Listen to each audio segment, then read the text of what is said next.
এই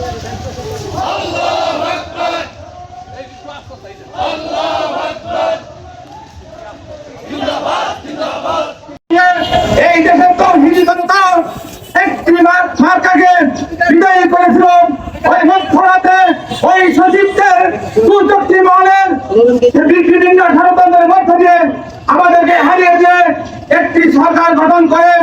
তারা আজকে একটার পর একটা যে কাজ করতে যাচ্ছে, প্রত্যেকটি কাজ জনগণের বিরুদ্ধে, আবু সাইদ মুখের চেতনার বিরুদ্ধে। সম্মানিত ভাইরা, আমি আপনাদেরকে স্মরণ করতে যাচ্ছি ওই আফগানিস্তানে যখন লাদেন আটকেছিল তখন আমেরিকা বলেছিল এবং তুমি আমার কাছে তোমার লাদেনকে ফিরে দাও। মোল্লা আমার বলেছিলাম আমার বন্ধুত্বের জন্য যদি রাস্তা ফিরে দিতে হয়, আমার সরকার থেকে যদি আমার চলে যেতে হয়, তারপর আমি লাদেনকে দেবো না। দেয় নাই মোল্লা আমার আফগানিস্তান থেকে তার সরকার পতন হয়েছে, মোল্লা আমার বেরিয়ে হয়েছে, বন্ধুর সম্পর্ক নষ্ট করে নাই।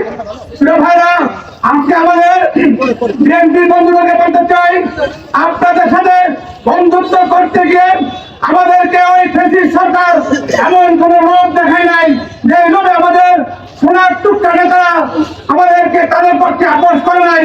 আপনাদের সাথে বন্ধুত্ব রক্ষা করতে গিয়ে ফাঁসির মুখে ফাঁসির মধ্যে গিয়েছিলাম। এই দেশে তারা একটি ইনসাফ ভিত্তিক সমাজ নির্মাণ করা যায়। আমরা এই বাংলাদেশে তিনবার স্বাধীন হয়েছে। 1947 সালে একবার স্বাধীন হয়েছে।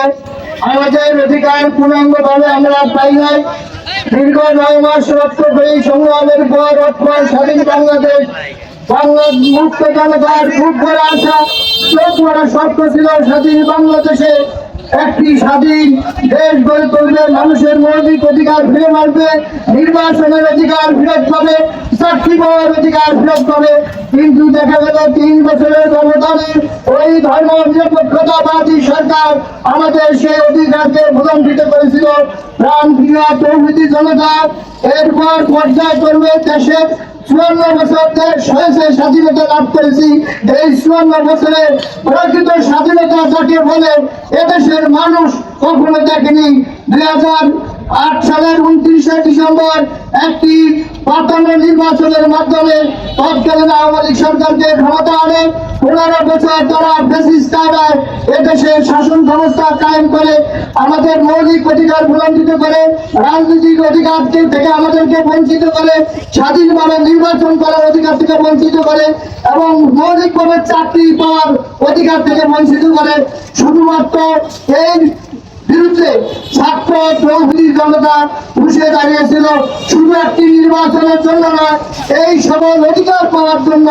আমরা দীর্ঘ 17 বছর সংগ্রামের পরে 2024 সালের 5ই আগস্ট আমরা বিপ্লবের মাধ্যমে সেই ফ্যাসিস্ট সরকারের পতন ঘটিয়েছিলাম। আমাদের আশা ছিল আমরা শান্তিপূর্ণভাবে বসবাস করতে পারবো, রাজনৈতিক করতে পারবো, চাকরি অধিকার পাবো, আমাদের নিজেদের কথা আমরা উন্মুক্তভাবে বলতে পারবো। সেই পরিপ্রেক্ষিতে আমাদের একটি নির্বাচন হয়েছে, 2টি বা 1টি গণভোট, আরেকটা জাতীয় সংসদ নির্বাচন। জাতীয় সংসদ নির্বাচনে যারা ক্ষমতায় গিয়েছে তারা গণভোটের রায় বাস্তবায়ন করে নাই।